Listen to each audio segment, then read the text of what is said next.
to show you guys how to make one of our favorite summer snacks using mangoes. These mangoes happen to be super ripe, so they're really sweet. If you can't find any like this, you can also use some green ones. Begin by peeling our mangoes using a pelapapas, and then we're gonna stab it using a skewer, and you're gonna go straight through the bone. We're just gonna make a couple of slits because this is where all of our deliciousness is gonna go through. It didn't have any like plastic plates, so I decided to make my own little container because we want all of these juices to fall onto something and not on our hands. I'm gonna add lots of lemon to the mango, drizzle it with some chamoy, and then sprinkle it with some tajin. Slits are meant so all of the toppings you put on top of your mango can go inside of them. You can also drizzle it with some Valentina or tapatio if you want to, but these are for the kids and they don't like hot stuff. We used to live in Mexico. My mom used to buy these for us all the time, or make them for us too. This takes me back to my childhood. Sometimes I feel like I burn a brain cell trying to come up with things to make people's life easy. At the end, they find their own ways to do things. Joseph, total pro. My husband, eating his mango with a fork. Sometimes I don't know what to do with this man. But there you have it, guys. Hope you like this recipe. Bye. Let's pack today's lunchbox for our friends and followers. Today we're making them the viral Disney jalapeno popper corn dog, or as we would like to call it, a deep fried chile relleno. We're going to begin by charring, steaming, and peeling our chiles. The reason why this has to get done is because the chile has a really tough skin. So getting your teeth through the skin is a little harder. Disney's calling this a jalapeno popper, even though it has nothing to do with the jalapeno. Decided to make a jalapeno popper filling to go inside the chile pasilla. For the cheeses, I'm using a Dominican cheese that I got in New York. I'm also going to use Monterey Jack, cream cheese, some nice and crispy bacon, and of course the jalapeno. I seasoned it up using a little bit of allspice, give everything a quick little mix, shove it inside our chile, added some more cheese and some buttery garlic shrimp. Call it a corn dog because it's on a stick, so we're going to get a skewer and shove it right next to that stem. Just going to make a homemade corn dog batter, coat our chile with some flour, that way it sticks to it. For an extra crunch, we're going to coat the chile in some panko. Drop it into the deep fryer at 350 degrees until the chile is nice and crispy like this. Once the chiles were ready, I put them on the rack so they can drain. Now this day I was experimenting, so I had lots of chiles all over my house. Good thing is that I had a lot of people over, so they were trying them out, making sure that I got the right recipe. And as the cook myself, I always have to do quality control check, and let me tell you, it was so freaking bomb. Nice and crispy on the outside, nice and soft and cheesy in the inside. Didn't know what to serve these with, so I just put a little bit of hot sauce on the side. And then to cool themselves down, I decided to make them a pepino lemonade. And that is it, guys. I'm just gonna get everything ready for them, including their drinks, so they can come and pick up during lunchtime.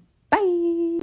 Let me show you guys the best way to cure someone's hangover. Even though it's about 110 degrees here, we don't care. We're still going to be making caldos during the summer. Especially si andas bien crudo, you're not even going to care that it's hot. My sister calls this my hybrid posole because I like to mix pancita in it. Happens to be a cow's stomach. I'm going to cut it into small pieces, rinse it, and then leave it soaking in vinegar for about 30 minutes. After your 30 minutes, you're going to rinse it out, add clean water to your pot, and then take it to the stove. Also adding some pork butt, and to give it that rich flavor, we're going to do some cow feet. Bring it up to a boil, removing all of the scum that comes on top. In the meantime, I make the sauce and I try to put it inside the pot with everything as it's cooking as soon as possible. It's gonna cover it up and let this cook for about 2.5 hours. About 45 minutes before everything comes together, we're going to add the maiz. I cover it up, let this cook for about 45 minutes to an hour until the maiz is nice and tender, and so is the pancita. That's when I go in there and then crush some oregano inside the pot and then let this simmer for about 5 minutes. In the meantime, we're gonna get all of our veggies ready. You guys already know I'm all about the toppings and the sauces, so I do all the toppings necessary. Technically, not only are you curing your hangover, but you're also eating a little healthy, you know, because it's kind of like a salad. You can call it what you want, honestly. Just top it off with all of the toppings necessary, some lime juice, some chili oil, and there you have it, guys. If you like this recipe, pinches crudos, bye!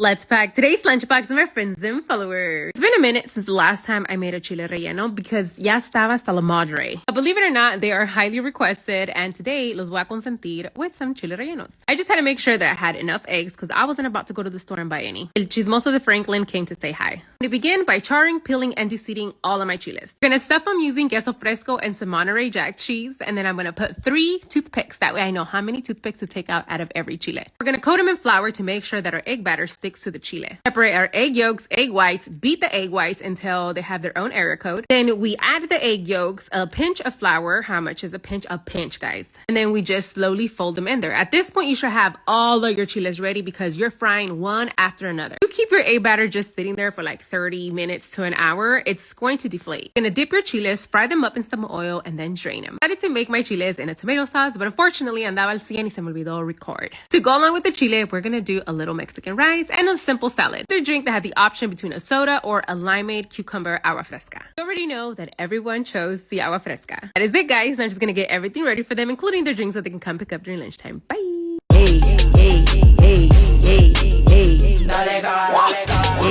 hey, hey, hey, hey.